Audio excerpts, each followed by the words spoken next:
Welcome back to the channel. We're gonna get this D17 up and running. Primarily just requires a battery. We had the battery swapped out of the Yukon. It wasn't really doing well in cold starts, so it's kind of getting to the end of its life, but it's still reading like 12.5 volts. So I was like, well, I'll trade in a junk battery and then I'll get a new battery for that Yukon and I'll just keep this other one, but wait till you see me put it in here, if I can even get it in here. So give me a second. All right, well, this is just a temporary arrangement.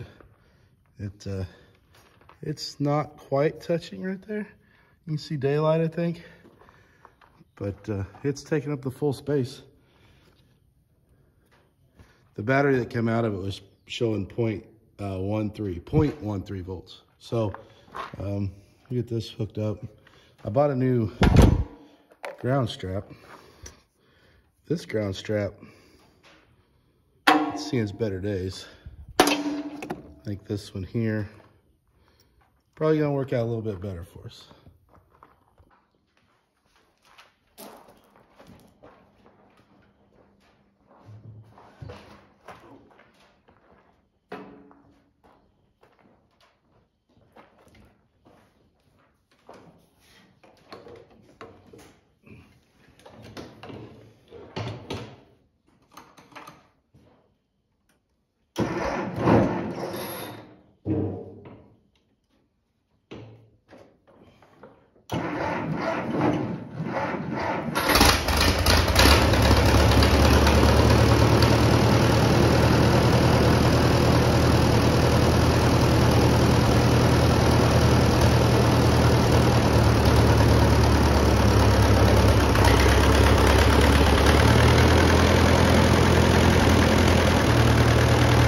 So I started that video the other day. I changed the battery out and then I started the tractor and then I just walked away and I left my phone.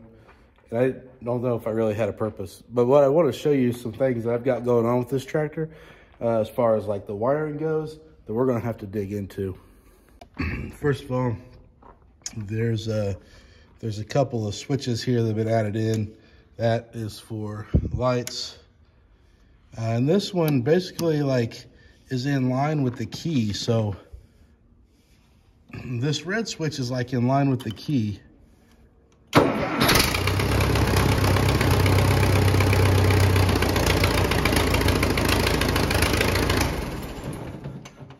I'm not real certain as to how, but it'll start, it'll run with this in either position. But then if this goes from off to on, or on to off, it'll shut off the tractor. So obviously something all foobarred with that. Then if you look in here, I've got this like bird's nest of wires, and this, I don't know what that is, but it's hooked up to the alternator. I don't know if that's like a voltage regulator. I doubt it come off of here.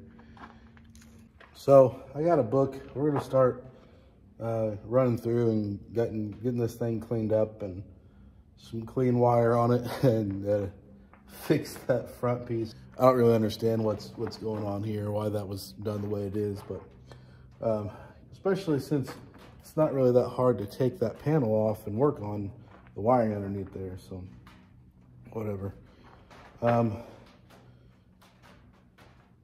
Here in the next week or so, we're going to give this thing a big degreasing. As you can really look in here, it's nasty. Need to figure out where that's coming from. I think this tractor spent a lot of time running a feed grinder, and I think that's just a bunch of crap like caked up on it. Don't mind our manifold situation here. That's holding that in place at the moment. I've got a whole new manifold, but you can look right here. This one's going to be a little squirrely to get off. This one's fine. This one's fine. But that one right there, I'm not really certain. And then that one right there, kind of same situation here. So I know not much of a video on this D17. I just wanted to share it. Make sure you remember that we still have it. I haven't ordered any parts for the D14 since we worked on it last. I need to go through the carburetor. Probably need to go through the carburetor on this too, but the D14 needs a battery and a carburetor. And I spent all my money on the old Allis Chalmers tractors buying a new exhaust manifold. So what are you gonna do? 1 month at a time, people, 1 month at a time. Okay, let me know what you think about this mess. Give me your opinion, what I should do. And if you even know what that is. So appreciate it, thumbs up, subscribe. I'll keep on keeping on. Thanks, guys.